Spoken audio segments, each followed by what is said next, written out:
Hello everybody, it's Sarah, and today I have another review for you, and that review is of Dark Mind by Val Neal, which is the sequel to Dark Apprentice and thus the second book in the Fall of Magic series, which is a kind of historical urban, there's not a lot of urban settings to be honest, but like urbanish paranormal fantasy set in the 50s of the previous century.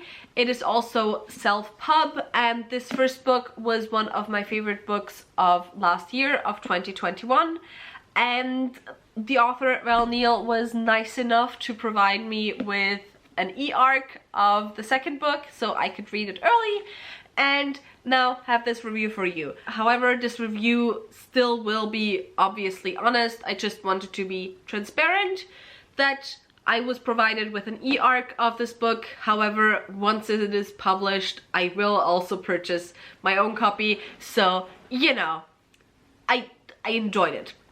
I enjoyed it. This review will be mostly positive. That doesn't mean that it's not honest. I just wanted to be transparent. So in terms of how my reviews usually work, I usually obviously have spoiler-free reviews. However, this review will be a bit different. It will still be spoiler-free, however spoiler-free for Dark Mind. I might drop some spoilers for Dark Apprentice, so if you have not read the first book, please click off of this video. But if you are interested in what the series is about, I do have a full review of the first book, so I will leave that link down below and up there. So yeah, definitely go and check that out. Now, in terms of the second book, I obviously won't start with a full summary of the series because, as I said, I expect you to have at least read the first book if you're watching this. So let's just start with a bit of a setup, I guess, for the second book. Now, at the end of the first book, Medea and Nikolai have kind of, you know, gotten in the groove of things. I don't know if that's the right way to put it. Probably definitely not, to be honest. But the two of them, you know, they have gotten used to each other at least. And so the two of them are living together and they're working together. And at the beginning of this first book, Nikolai's motivation now is not necessarily to, you know, find a way to defeat Medea per se. It's more so he wants to find a way to seduce Medea. At the same time, Medea is just completely preoccupied with something else, and that is that she wants to find out why magic is vanishing. And so that is where we begin this second book. We are within the second book also introduced to further characters, as well as some other mysteries that might have a little bit to do with why magic is vanishing. Or, you know, magic vanishing might have something to do with why these other things are happening. They are somehow connected. So that is the setup of the second book, and now on to my thoughts. And to be honest, I don't have that many negative thoughts on the second book. Overall, I would say that I did enjoy the first book more, but I don't really think that there's any objective reasons or criticisms that have anything to do with why I enjoyed the first book more than the second book. I think it's more just personal preferences. I just really enjoyed the setup of the second book. I enjoyed the rivalry between Medea and Nikolai. I really enjoyed their dynamic in the first book. I also enjoyed their dynamic in the second book, but I am not personally the biggest fan of the whole Nikolai trying to seduce Medea stuff. I don't know. I don't even know if it's going anywhere or not, but I just really don't ship the two of them. So, you know, everything that goes in that direction, I am not necessarily the biggest fan of, but it's not really anything where I would say, okay, this is something negative objectively. It's a personal preference thing.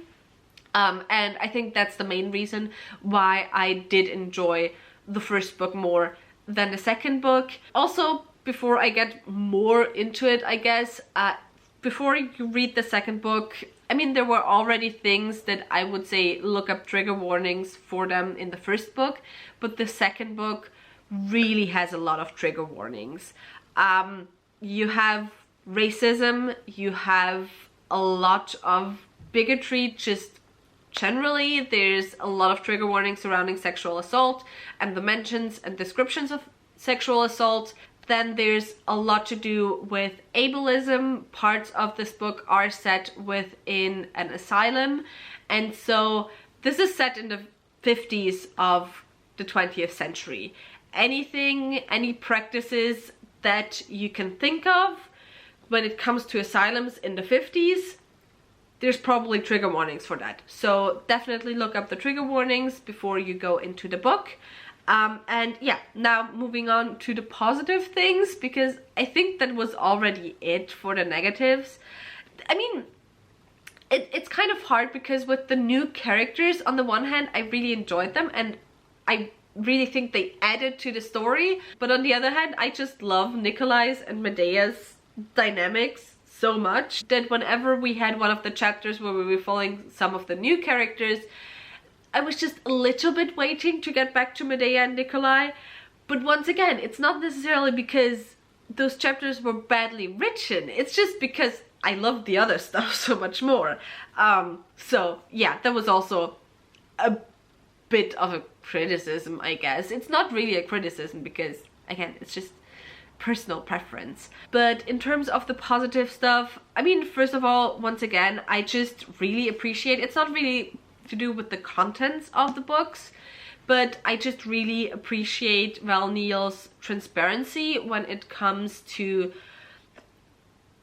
the representation, own voices and non-own voices within the book. She really is very public about, you know, here is where I worked with sensitivity readers, here is where I couldn't afford sensitivity readers anymore, here is where I had to make choices because, you know, I am just a person, I am an author, and you know, the characters in my book have a broad spectrum of experiences that aren't always my own experiences, but I also wasn't able to afford sensitivity readers for all of the experiences that I personally can't cover. However, even if not all experiences were covered by sensitivity readers, it still really felt like she did her due diligence with all of the characters that she wrote about. So yeah, I just really want to applaud that, and I really appreciate that, even though I personally do not fall into most of the experiences probably. So, you know, I'm not talking from an own voices reviewer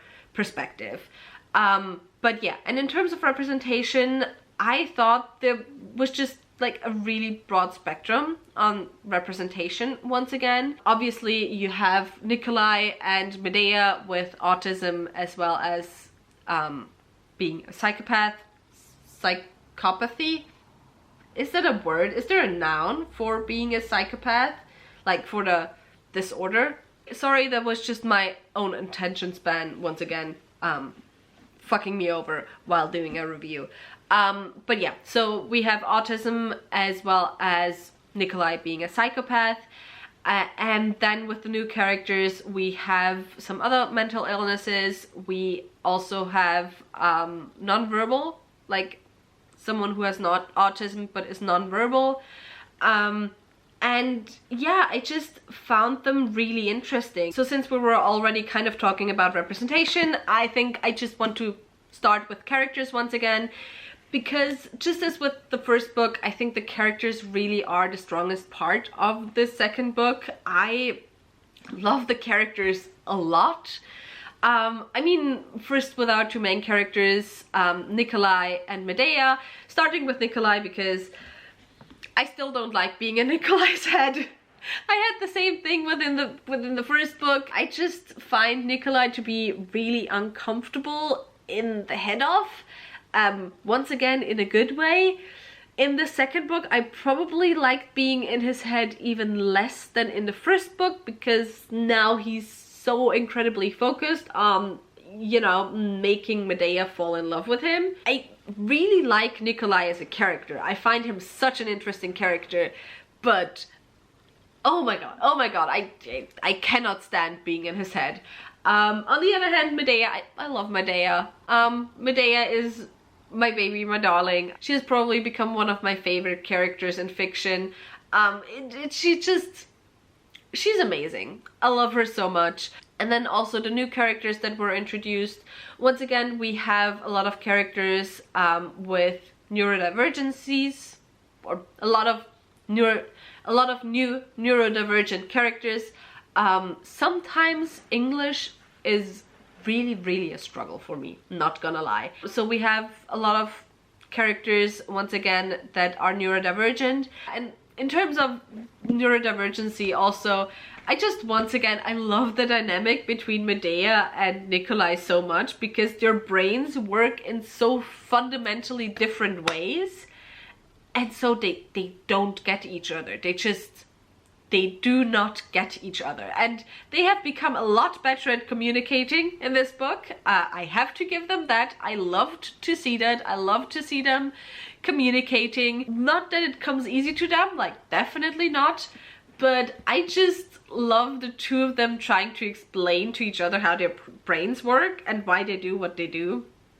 And yeah, it's just, I really love their dynamic. And I think, like I said, that the characters are the best part about the story, but actually maybe that's not quite true, because while I love Medea on her own and while I love Nikolai on his own, I think the best part of this book and what makes it work so well is really the combination of the two of them and their dynamic. So yes, absolutely love that. Then aside from that, the plot was interesting, the plot was engaging. I enjoyed the plot, but I think you can already tell that, you know, the plot, like, I have to be honest, the plot isn't the reason why I'm reading this book. Like, obviously I'm interested in what's going to happen, but the plot isn't what makes me, you know, go to the next page and go to the next page. So the plot is the plot. That's it for me with this book. It's all about the characters. It's still all about the characters, and I'm now going to look up my review on Goodreads to see if I forgot talking about something. Yeah, I think that's mostly what I wrote in my Goodreads review as well, the things that I mentioned now. Otherwise, I really enjoyed starting to get to see glimpses about Medea's and Nikolai's past. And yeah, overall, I enjoyed this book. I loved this book. I gave it 4 stars in total. I, as I said, enjoyed it a little bit less than the first book. However, I'm still so excited to get myself a proper, you know, normal copy, or like the published version of the book. And I absolutely can't wait until we get the 3rd book, which, to be honest, no idea when it will be, but I will wait in anticipation until we get it. And so yeah, that was it for my review of the 2nd book in the Fall of Magic series.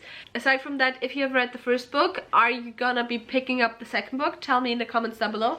If you enjoyed this video, maybe think about giving me a thumbs up and also maybe subscribing. All the links to my social media as well as to my book club will be left linked down below, so go and check those out, and I hope I'll see you very soon. Bye!